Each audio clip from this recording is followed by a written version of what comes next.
കണ്ണൂർ കുറ്റ്യാട്ടൂരിൽ യുവതിയെ തീ കൊളുത്തി കൊലപ്പെടുത്തിയ യുവാവും മരിച്ചു. ഇരിക്കൂർ കുട്ടാവ് സ്വദേശി ജിജേഷാണ് മരിച്ചത്. ഫെലിക്സ് വിശദവിവരങ്ങളുമായി ചേരുന്നു. ഫെലിക്സ്, ഈ സംഭവം നടന്ന കുറച്ച് ദിവസങ്ങളായി ആശുപത്രിയിൽ ചികിത്സയിലായിരുന്നു ഈ പ്രതി. എന്തിനാണ് ഈ സംഭവം ജിജേഷ് ചെയ്തത്? വിശദവിവരങ്ങൾ എന്താണ്? മൊത്തി കഴിഞ്ഞ ദിവസമാണ് ഈ വീട്ടമ്മയായ പ്രവീണയെ കുറ്റ്യാട്ടൂരിലെ വീട്ടിനുള്ളിൽ കയറി ഈ ജിജേഷ് പെട്രോൾ ഒഴിച്ച് തീ കൊളുത്തി കൊലപ്പെടുത്തിയത്. ആ സമയത്ത് ജിജേഷിനും ഗുരുതരമായി പൊള്ളലേറ്റിരുന്നു. അങ്ങനെ പരിയാരം മെഡിക്കൽ കോളേജ് ആശുപത്രിയിൽ ചികിത്സയിലിരിക്കാൻ ഇന്ന് പുലർച്ചെയാണ് ജിജേഷിന്റെ മരണവും സംഭവിച്ചത്. പോലീസ് പറയുന്നതനുസരിച്ച് ഇരുവരും തമ്മിൽ ചില തർക്കങ്ങളൊക്കെ ഉണ്ടായിരുന്നു.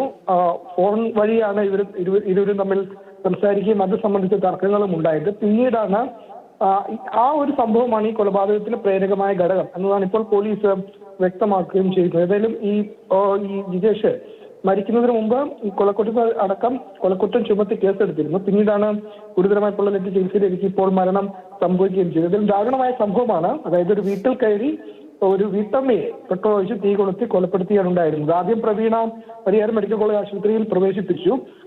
80% പ്രവീണയ്ക്ക് പൊള്ളലേറ്റിരുന്നു. പിന്നീട് ഇന്നലെയാണ് പ്രവീണയുടെ മരണം സംഭവിക്കുന്നത്. അതിന് പിന്നാലെ ഇപ്പോൾ പ്രതിയായ ജിജേഷിന്റെ മരണം സംഭവിച്ചിരിക്കുന്നതെന്നാണ് പോലീസ് വ്യക്തമാക്കുന്നത്.